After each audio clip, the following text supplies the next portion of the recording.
എൻ്റെ പേര് advocate R മനോഹരൻ.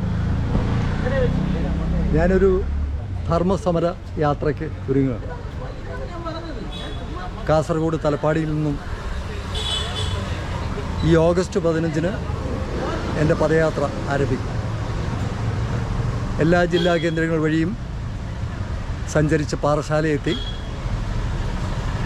തൊട്ടടുത്ത ദിവസം ഗാന്ധി പാർക്കിൽ ഒരു ദിവസം ഉപവാസം ഇരുന്നതിന് ശേഷം മുഖ്യമന്ത്രിക്കും ഗവർണർക്കും വളരെ ഗൗരവമുള്ളൊരു വിഷയത്തെ സംബന്ധിച്ച ഒരു നിവേദനം സമർപ്പിക്കുകയാണ് എൻ്റെ യാത്രോദ്ദേശം. 1977 മുൻപ് വെരിഫിക്കേഷൻ എന്ന് പറയുന്ന ഒരു നടപടിയിലൂടെ കേന്ദ്ര സർക്കാരിൽ സേവനമനുഷ്ഠിച്ചിരുന്ന ചെറുപ്പക്കാരായിട്ടുള്ള ആളുകളെയൊക്കെ തന്നെ കാരണം യാതൊന്നും തന്നെ പറയാതെ യാതൊരു തരത്തിലുള്ള ആനുകൂല്യങ്ങളും നൽകാതെ തിരിച്ചയച്ചിരുന്നു. അങ്ങനെ ആയിരക്കണക്കിന് ആളുകൾ തിരിച്ചയക്കപ്പെട്ടു.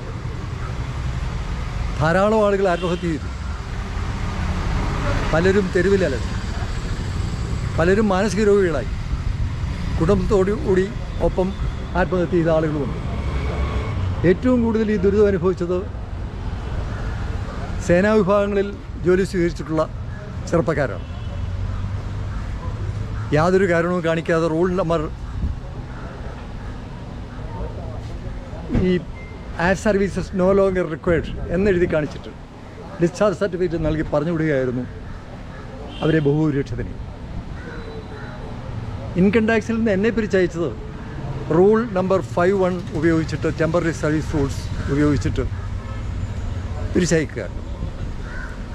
3 തവണ പിരിച്ചയക്കപ്പെട്ടുള്ള ആളുകളുമുണ്ട്.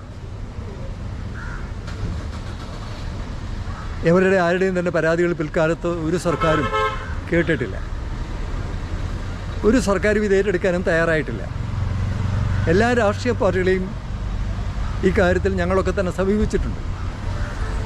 കേസിന് പോകാൻ കഴിയുമായിരുന്നില്ല. കാരണം ഡിഫൻസിൻ്റെ ലോ അനുസരിച്ചിട്ട് പിരിച്ചയക്കപ്പെട്ടുള്ള ആളുകളെ തിരിച്ചെടുക്കുവാൻ പറയാൻ സിവിൽ കോടതികൾക്ക് കഴിയുമായിരുന്നില്ല എന്നാണ് ഞാൻ മനസ്സിലാക്കിയിട്ടുള്ളത്.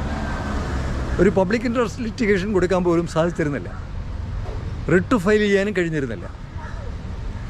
മാത്രമല്ല റിട്ട് ഒന്നും ഫയൽ ചെയ്യാൻ ശേഷിയുള്ളവരായിരുന്നില്ല ഇത്തരത്തിൽ പിരിച്ചയക്കപ്പെട്ടുള്ള ആളുകൾ.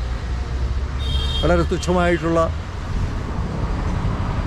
ആനുകൂല്യങ്ങൾ മാത്രം ലഭിച്ചിട്ട് സേവനത്തിൽ പ്രവേശിച്ചിട്ടുള്ള ആളുകൾ സാമ്പത്തിക ശേഷിയൊന്നുമുള്ള ആയിരുന്നില്ല. അക്കാരണത്താൽ അവർക്ക് ആ മാർഗങ്ങളും സ്വീകരിക്കാൻ കഴിഞ്ഞില്ല.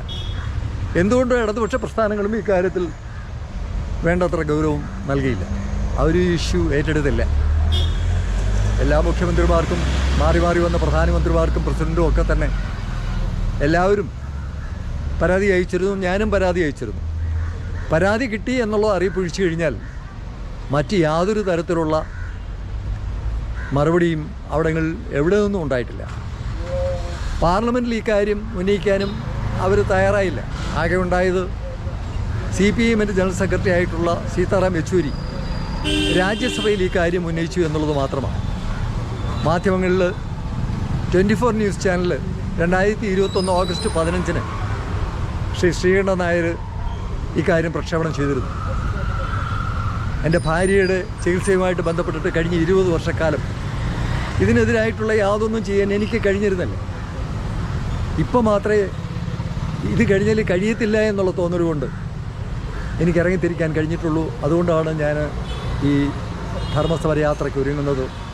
അതിനകത്ത് ഇങ്ങനെ പിരിച്ചേക്കപ്പെട്ടിട്ടുള്ള ആളുകൾ രാജ്യദ്രോഹികളല്ല എന്ന് പ്രഖ്യാപിക്കണം.